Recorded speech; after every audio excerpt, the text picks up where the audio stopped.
It's Monday. Thanks everybody for joining. And I'm excited to hear how you guys are doing. And if you have some emotional wins you'd like to share, or a recovery win, that's what I like to call it. It's a revelation or an aha moment where you recognize maybe a pattern that you've had and you're ready to break it, or you did something for yourself that you might not have before, or you discovered an essential oil that solved an emotional, physical issue for you. So I'd love to hear it. I would like to share one that I had, and it's something that has been, let me fix the screen here. Spotlight. I'm going to put everyone's who's got their camera on. I'm going to put the spotlight on that way for the recording. I like how that is better. Otherwise, it's just me talking. And then when I review the recording, it's like, I don't like watching myself because I'm sitting there like licking my lips and I look weird. I'm like, I need more people in this recording. Okay. So when I have strong emotion, it triggers physical pain in my neck, in my shoulder, and in my head. And I know it's rooted in some injuries I've had, but also growing up, my mom had a lot of physical pain, and it was her way of being able to take time for herself. And so if she was in pain, she felt justified in saying no to things that people would ask her, because she felt that she needed to say yes to everything and everyone, because that would be being a good Christian and being of service, right? So she wasn't able to say no to people. And so what her body would do, it would check her. And so she'd say, well, I'm sick or I'm in pain. And that was the only time she felt justified in saying no. And I watched that and I learned that. And so I notice in myself when I have strong emotion that my body will start hurting. And then that's my signal to take some time for myself. And I had a lot of feelings around that for the past couple of years. I felt shame. I felt anger. Because why do I still need these reminders?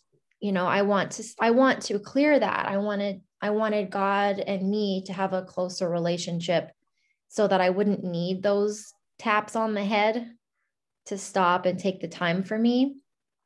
And what I'm coming more to realize is the connection between the two, and some other patterns that are related, and they're avoidance patterns. So in codependency, there's different categories of behaviors. And one of those categories is avoidance. And there's a whole list of behaviors that go in that avoidance category. So part of mine is confronting others on I don't know, something to do with my feelings and their feelings, and me not wanting to say what it is I want, or maybe it's the expectations I have of another person. And then I want to avoid talking about it. I want to avoid basically being, I don't know, there's just something there. So I'm still discovering, I'm looking for what it is in me what I'm avoiding. I think it's really stepping up and being a wife and a mom in a way that I haven't shown up before. So, yeah, interesting. But I just wanted to share that with you guys. And I'm still growing in my process too. And the oils that supported me were vetiver, serenity. Those two I used this morning, and that really, really helped ground me. I tend to be quite a squirrel, and I need to get back in my body and be present and grounded. So those really supported me this morning. So anyway, but I'm open for feedback. And yeah, so that would be another thing in these calls. And you guys have all attended before, that when you share, just make sure that you communicate if you are just needing to share and be heard, for us to listen, or if you would like feedback. And that will train you and train us to, because people like us, we want to like dive into how can I help this person, or what's the solution? And if we hear from the beginning or at the end, like, I just want you to listen, or I'm open for feedback, then it helps us like, okay, you know, that this is just, we're just here in a process together, and it's not my responsibility to fix this other person. So I can always relate when you speak. I'm like, wow, are we the same person or what? Because I was seeing a therapist for a couple of years, and this past fall, I just felt like I was really having a mental breakdown. So I took a break from her and I went to see like a mental health specialist. And one of the first things she said, just based on our first session, was she felt like I was dealing with avoidance. And it's funny because when I looked up essential emotions just now on avoiding, a strong desire to keep away from or shun something or someone. And the supporting oils, the highlighted one is deep blue, but vetiver, helichrysum, balance, juniper berry, jasmine, and turmeric. Mm-hmm. Looking deeper, what will it take for me to confront the discomfort in my situation? What am I protecting through my avoidance? And declaring, I now trust the process of healing. I am now open to seeing the truth. And then visualizing, see yourself as a tree with roots anchored in rich, nourishing soil, receiving everything needed to be safely present in life. And then the other thing you shared was you were saying, well, maybe showing up more as a mom and things like that. Well, when my son was 3, well, really, I wanted to be a big time executive. I was so opposite of being this healing person. I wanted to be a big time executive. I got my accounting degree. I moved to Atlanta. I was ready to make things happen. I met my husband maybe 10 months after moving there. He was a mover and shaker. We dated for 3 years. We got married. I was like, we're going to be like executives. And then with birth control and condoms, 3 months into the 3 months into the marriage, I mean, I was kind of disappointed. And what happened is being in Atlanta, African-American women, I was around a lot of vegans and at-home moms. And so I got into that. I became an at-home mom and I breastfed for 24 months. And when my son was 3, I had a nervous breakdown. And really what it was, because I was trying to be something that I wasn't. And so honestly, he's 21 now. And I still struggle with being everyone's mother. I think when I became a mother, that's when all this started with codependency and, you know, because I try to mother everybody now, you know, so I'm also finding my way back to a good rhythm. So I can relate to the avoidance and I can relate to like, am I showing up as a mom? You know, now I'm, you know, I was a super mom and I still am a super mom, but it's too much.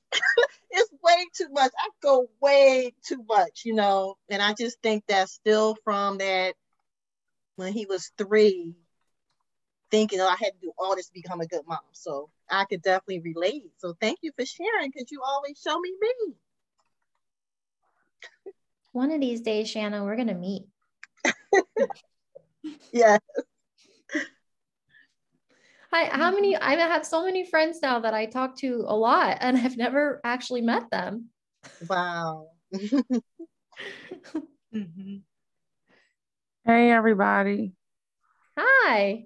Is that Candace? Yep, that's me. How are you doing? I know are you looking for my face? Yeah, I'm looking for you. I'll turn my camera on really quick. Hey. Hi. Surprise. I'm working, but I'm, you know, in and out. Okay. Well, I'm happy you're here. I'm happy to be here. That's the same for me too, Kim. I'm actually working as well. So I'll stay on at about 1, but I won't be able to speak anymore. Oh, that's I miss being here though. It's like yeah. I'm happy you're here. I've got much for us to share.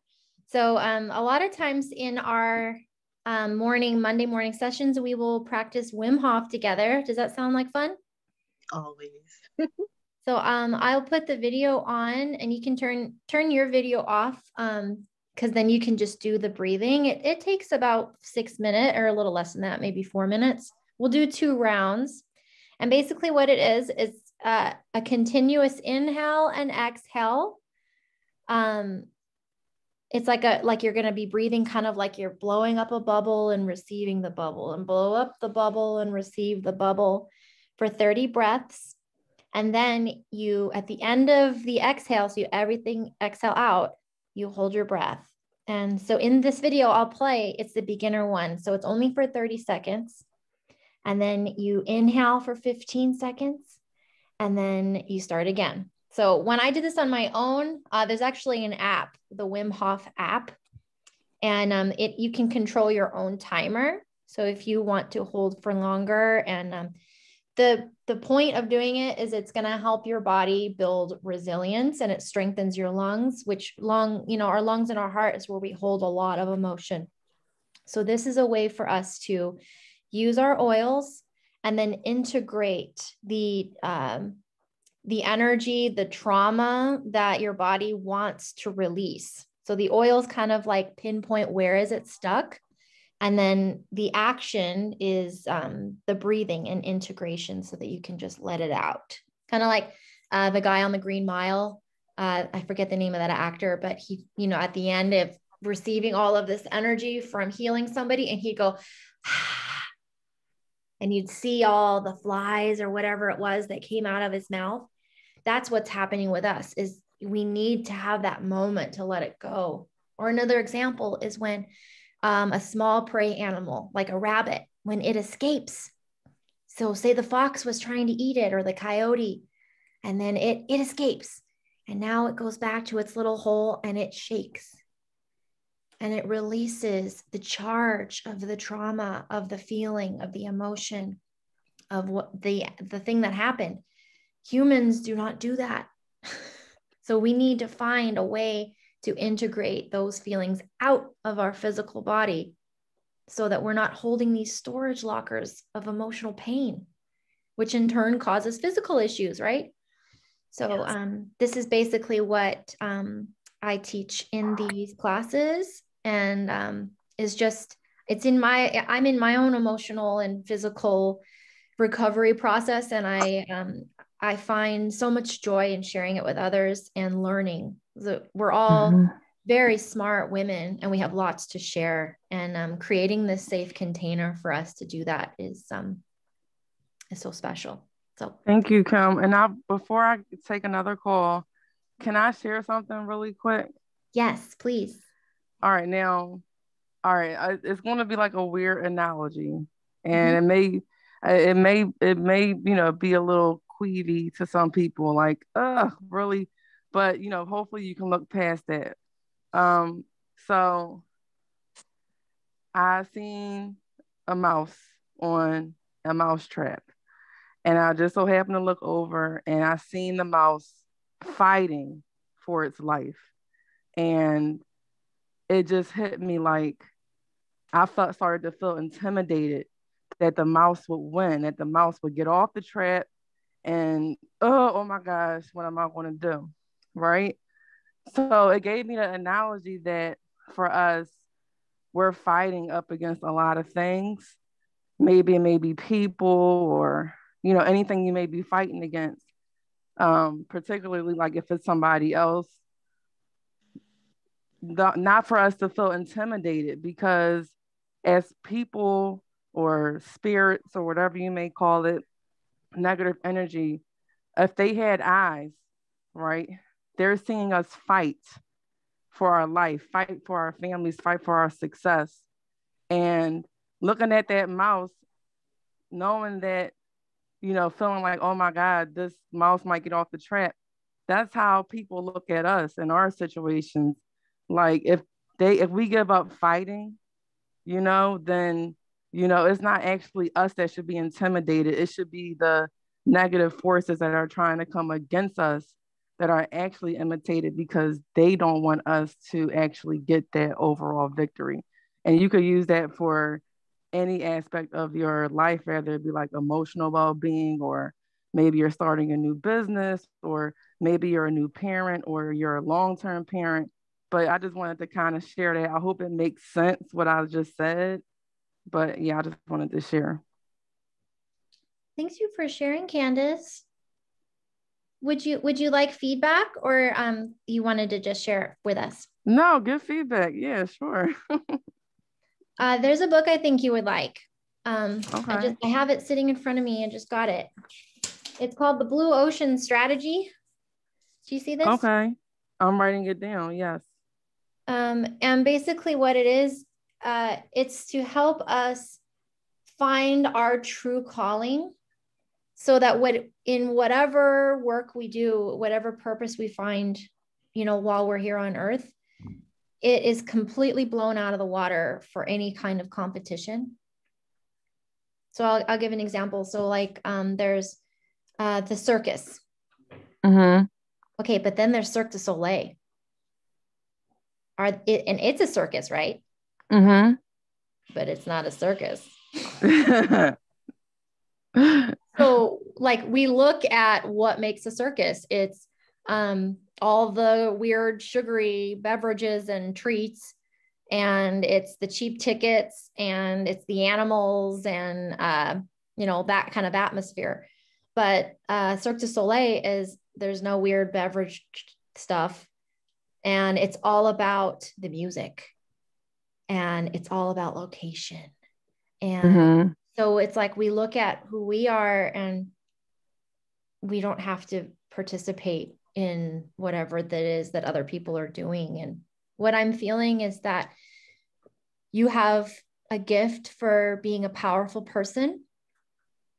And I think that maybe other people have been jealous of you and maybe treated you poorly. I know what this feels like. Is that true? Yeah.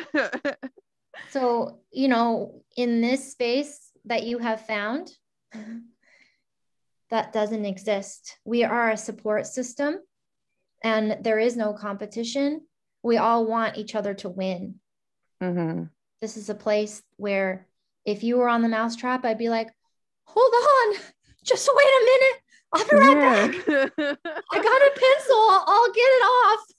Yeah, right. Oh my gosh. Yeah. Like, let's go together. Let's be together, So I just wanted to share with you that you're in a safe place, and, I'm so happy that you got the analogy. Not only did you get the analogy, but you also could pick up that, I mean, I have that issue where I always take other people's like just not being able to recognize as much when somebody is reflecting their personal issue onto me, and I become super intimidated, not understanding that person that's doing that, it has their own issue. And by me being able to see that, I think that ultimately it will help me operate in a space of unconditional love. And that's my whole goal. Absolutely. Yeah. So yeah, it's awesome. Thank you so much. You're welcome. Do you have the Essential Emotions book or the app? I surely do. I do. Okay, I would look in there. And, a lot of that is rooted in fear of, there not being enough.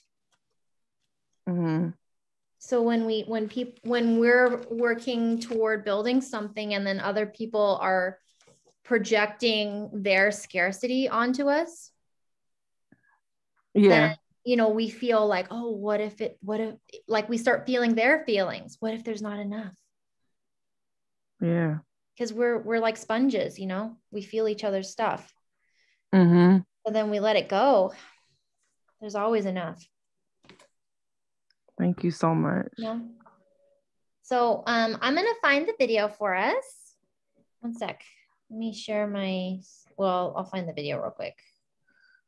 I have a question about that Wim Hof really fast, about how you want us to do it, Kim. So you said breathing in the oils and stuff too. So I always breathe in through my nose and out through my mouth because that was, you know, the more relaxing, meditating stuff. Mm-hmm. And I just put the oils on my hand of what I wanted to do. So is that what you would suggest, or is there a certain way that he says we should breathe? I'm really glad you brought that up. So before we start, choose your oil. So I've got frankincense in front of me. So just whatever is closest to you, or your body is like, I have to have that one. So I'm going to choose frankincense. So how I do it, usually I would go in with an intention. So like right now I'm with you guys, and I want to feel connected to my higher power, and I want to feel the real me being connected. So it's like God, me, you. God, me, you. That's what I want. I want to channel love, and I want to feel connected. So I take 4 deep breaths.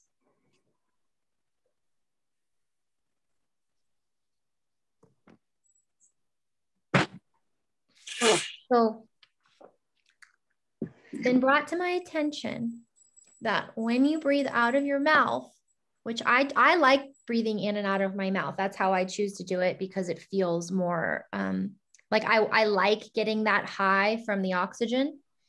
But my sister last week did it with us, and she said it gave her too much energy. So it kind of made her anxious. So if you already have a lot of energy, I would recommend breathing through your nose. Because when we are in panic, we breathe out of our mouth. So for me, because I kind of am lethargic, it's better for me to breathe out of my mouth because it gives me more energy. If you already have too much, then just do the breathing in and out of your nose. Does that help, Jeannie? Great, thank you. Okay. And then also don't ever do this driving, because you could pass out. Wim Hof will say that. He goes, don't go swimming. And because he's Dutch. Okay, so let me share the screen. Okay. Can you guys, or all you need to be able to do is hear it. So I'll start it here. Friends would walk up to me and just be like, what the f is in your mug? And I would just tell them, it's. Hi guys, welcome. This is a guided reading session. Relax to the deepest. Lie down, sit down, whatever it takes, relax. Are you ready? Here we go. Round number 1. Breathe in, breathe out. Breathe in, breathe out. Just go with the flow of the breath. In, out. In, out. In, in, out. Into the belly, into the chest, and let go. Like a wave. Make it circular. Fully in and letting go. Just keep on going. No pause between inhalation and exhalation.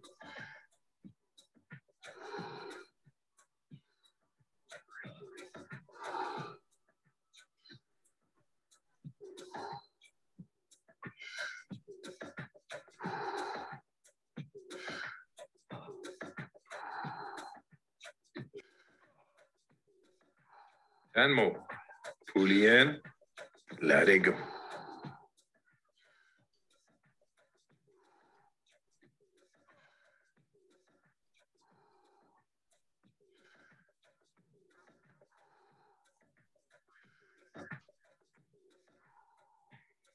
Five more.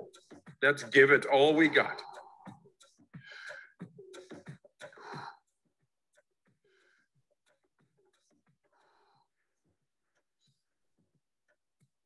Last one.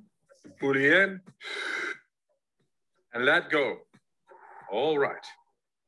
30 seconds breath hold from now on. Be in this moment. Let the body do what the body is capable of doing. Be aware of your heartbeat. Slow it down and just be in this moment. Okay, recovery breath in, 5, 4, 3, 2, 1. Take a deep breath in and hold for 15 seconds.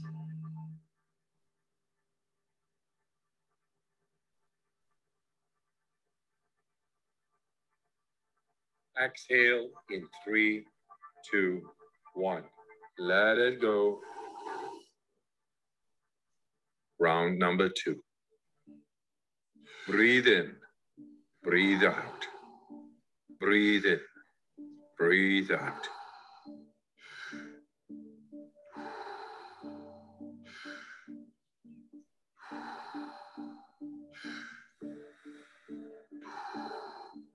In, out.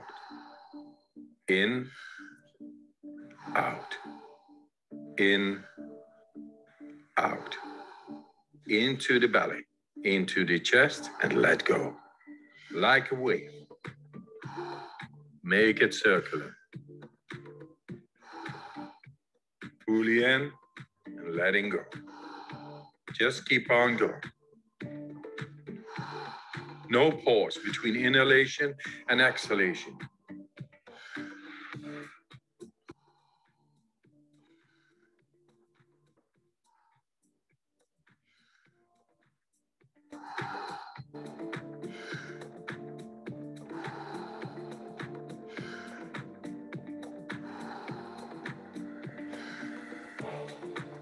Ten more.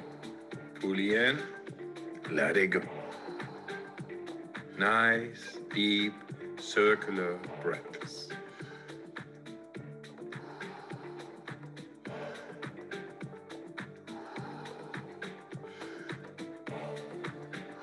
Five more. Let's give it all we got.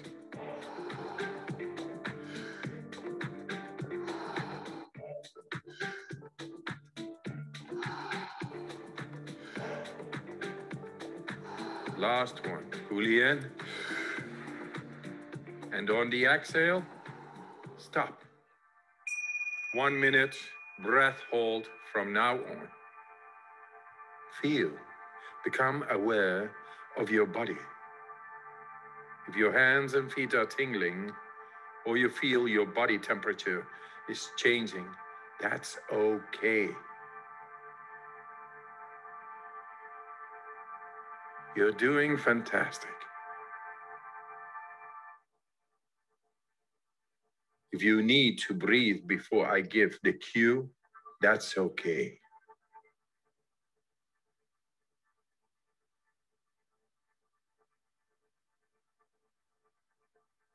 You are almost there. Do you want to prolong your breath hold? Pause the video now and continue when you feel the urge to breathe. When you're ready, fully in and hold for 15 seconds.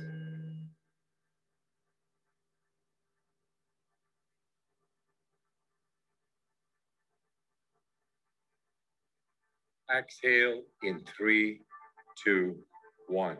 Let it go. Round number 3.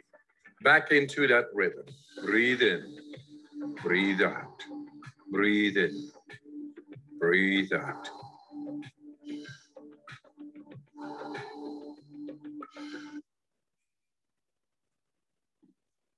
Okay. So we did 2 rounds. So I was trying to imagine I was the guy on the Green Mile. Like,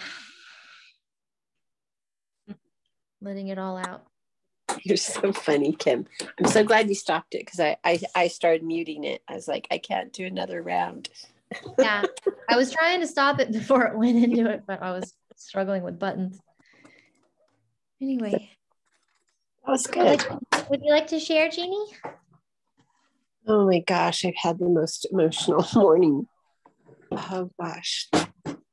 I started having some breathing problems when I was out on my trail after not having any breathing problems for a couple of months now. And the people who don't know, I had a lot of lung issues and nobody could figure out what was wrong. So I looked up, in the emotion book about maybe it's allergies or something. And I was like, what are you allergic to? Because before I was really annoyed at my mom, but she just moved. And then the first thing that popped into my head was that I was allergic to the idea that my son had taken his life. Yeah. And the underlying thing of that is that I grew up in a home that was really sad. And my parents didn't love each other. And it was just a really sad place to be.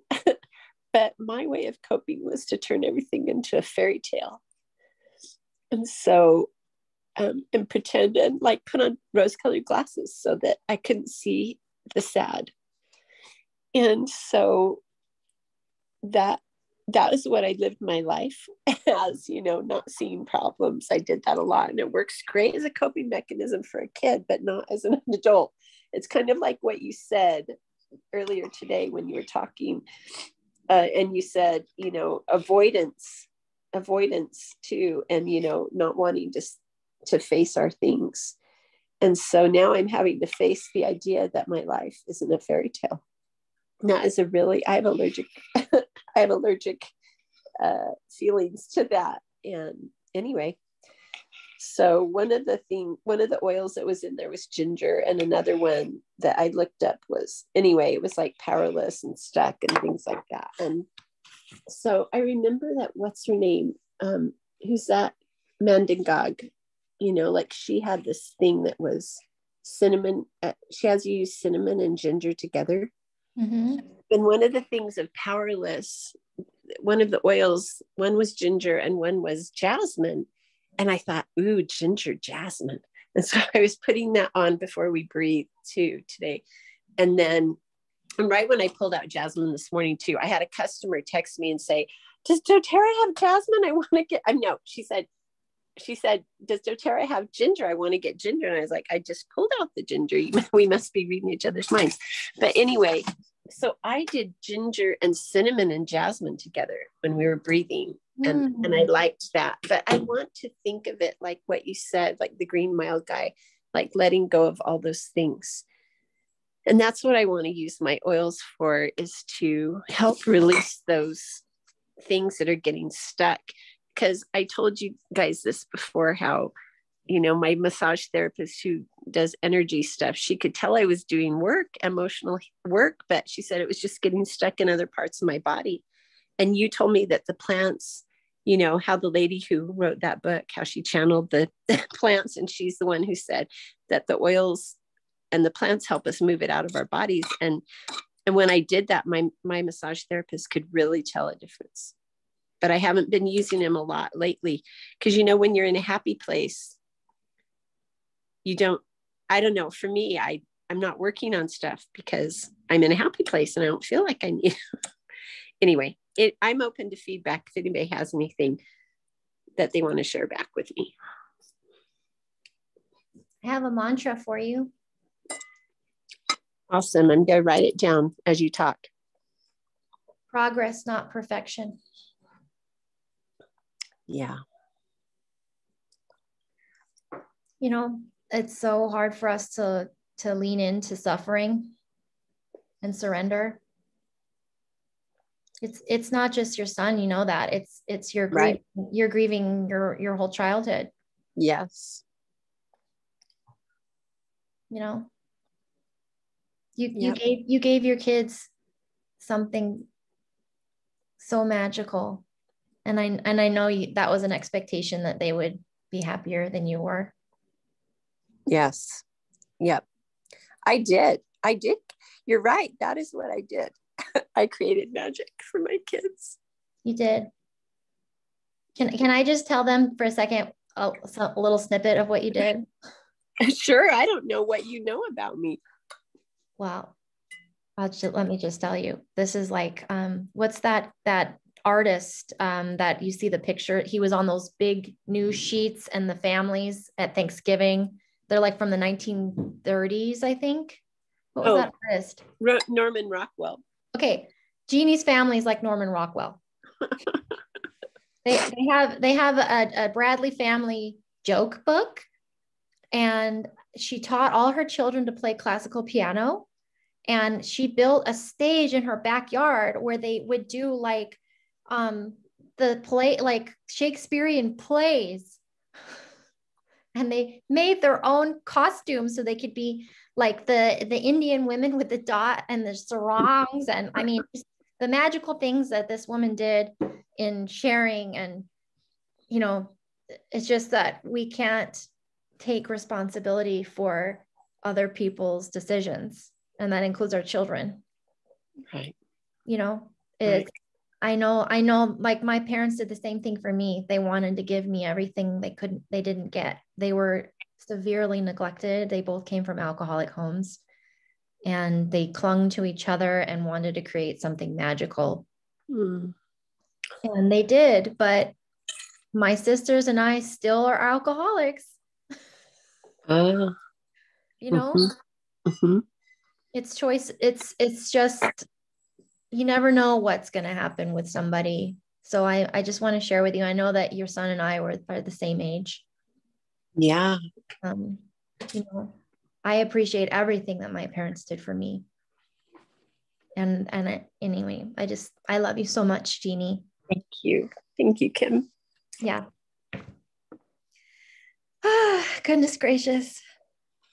So much love and healing. I have to say something back to you. I have a place on my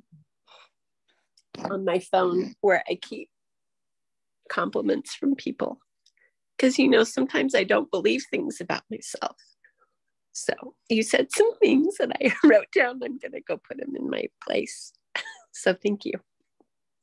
Yeah. No, it's an honor. And isn't it always a surprise when you meet a unicorn and you're like, a little piece of you is like, I'm a unicorn and I just met another unicorn. The recognition and acknowledging that we understand each other. And I know that we all crave that, to feel understood. Right. I had something to share with Jeannie as well. Great. I'm so grateful because today I was looking at the 12 steps, and I was looking at like Bible verses, because all I do a lot throughout my day is say, my life is all, and people like, oh my gosh.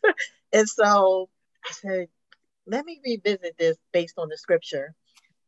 And what I realized is that there were 3 steps that to me are most beneficial. And that's what I wanted to share with you, Jeannie, because all the other ones are things that I've done. Like, okay, I admitted that I was powerless, came to believe a power greater, but it's the surrender. It's all of my pain and just giving all of that to God. So I just wanted to read you the 3 where we're not really doing anything, So number 3, we made a decision to turn our wills in our lives over to the care of God. So all the stress or any cares that you had today with the emotions, wow, that's amazing. We could just turn all that over. And then the 7th one, we humbly ask God to remove our shortcomings. So whatever it is that we might feel that we're falling short, only He can remove those. And then 11, we sought through prayer and meditation to improve our consciousness, our conscious contact with God, praying only for knowledge of His will for us and the power to carry it out. So those 3 steps really encourage me, because I get into the doing. I'm like, okay, I can make stuff happen.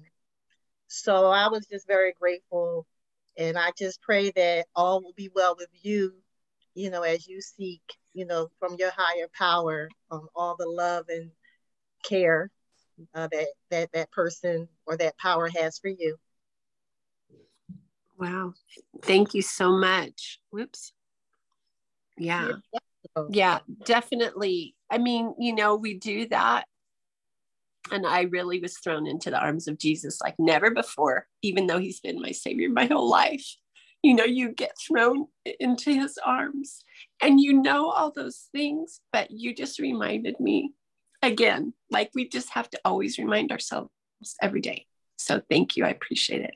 Thank you. Like I said to Kim, I had to remind myself because I'm like, yeah, I got 7 hours of sleep. Like, I'm so thankful. And I'm like, wow, when I'm feeling at this thankful place, Father, please help me to remember. So believe me, because it's like, how can I be depressed yesterday and now I'm happy? I'm like, what's going on? So I'm like, Father, please help me to remember these things. So, I just am grateful for you all to help me see myself, because I think, like you all were sharing about the fairy tale, that's where I hide. But this helps me to, like, the stuff that no one else wants to hear, like my real life, no one really wants to hear it outside of this safe place, or maybe my therapist. Everyone is just moving like in denial. They're like, so when I'm real with people, they're like, and I did want to share one thing. When you mentioned, Kim, at the beginning, what was your victory this week? And I feel a little embarrassed. But today, I did my Qigong, which really just gets me at a nice place. And my mom called, and she kind of stressed me out because we had planned on Thursday for me to pick her up and for us to do water aerobics. And she called me and she was just like, I didn't get this. I didn't get to call the person on Monday that's supposed to come, and I just my head started spinning, like the piece that I had started to leave. And I said, so are you saying, and she just kept like, oh, I'm confused, and should I do this? Should I do that? And I'm thinking, oh my gosh, why is my head starting to spin? And I said, Mom, you're stressing me out. I said, Mom, you're stressing me out. She said, I thought you were okay. I said, I was, but this conversation, I'm like, what are you saying? And I kind of took it on me. I said, it's me, Mom. It's like, I said, there just be so much stuff and thoughts going on. So when people kind of just keep talking and I can't resolve anything, it stresses me out. And and she kind of said, okay, sorry. She said, okay, I'll talk to you later. And part of me felt kind of bad, but she was stressing me out. So that was weird. So that was it. I mean, I still don't even understand. I felt better, but I felt like she probably was like, gosh, that was harsh. Well, I mean, it's setting a boundary too. I've had people where they just call me and they just want to talk to me while they're wasting time waiting on, like, and you can tell they're kind of just like, oh, I just pulled in the driveway. Now I can get off the phone. It's setting a boundary. Maybe at the beginning of you could ask her, Mom, do you need to just talk, or would you like me to, help you find a solution? Because it's real easy for us to automatically go into solution mode and then get impatient when they're just venting. We're like, they're just venting. Like, okay, that's great. Yes, that's what I could have done. Oh my God. I think it gets easier when you'll start recognizing when they're doing it. Okay.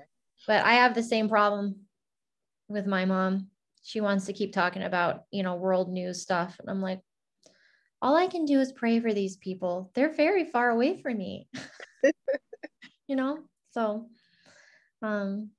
one thing I said to a little girl yesterday, I was teaching a mother and daughter the aroma touch technique. And the girl's about 13. This is like my dream come true. I want to teach between 12 and 14 kids how to connect with their parents and build trust. So doing the aroma touch technique is perfect. But I told the little girl, because I was sharing with her about the Watsu, because I have a big hole in my backyard. So of course, when they walk back there, they ask about it. And I was telling her, when I can, you know, either with massage or with floating, I get this sense of my mom's spirit and she gets a sense of mine. And so whatever problems we have in this earthly lifetime, they're temporary. They have to do with our experience and our ego together, but spiritually we live on. We're going to live on past this. We'll be in heaven together. That's my belief system. So it helps me think of my mom in a more forever way. Like maybe we have this problem together now, but that's not always going to be there. Yeah. We'll be doing better stuff later. So like helps me let go of it. If I don't know if that helps. It does. Thank you. Yeah. I don't know. The little girl liked it. And her mom was looking at me like, yeah, keep going. Well, I appreciate all of you guys. And thank you for creating this special place where we can all come and learn healthy, nonviolent communication skills and essential oils and just and feel understood. You guys. Thank you. You're welcome. Yeah, I think I want to set an intention to, I'll be in and out of the meetings, but maybe on Mondays, if I schedule to intentionally listen to the recording. Yeah, you know, so if you go to my website, it's essentialoilsforaddiction.com or kimureta.com. They both go to the same place. Yep, I have it. Yep. So you just go to free classes and then you have to book the class and you'll start getting automatic text messages an hour before this. And if you want the recordings, subscribe to my email list. And on Fridays, I email out the recordings from the previous Monday. That sounds great. Yeah. So I'm trying to get all this stuff automated because that was like really difficult for me to be remembering who to send recordings to. So I'm right. really proud of myself. I'm like, look, I'm so organized. Yay. So, well, you guys all have a beautiful day, okay? okay, you do the same. All right. Bye. Thanks, Kim. Thanks, Kim. Take care, Bye. everyone. Bye.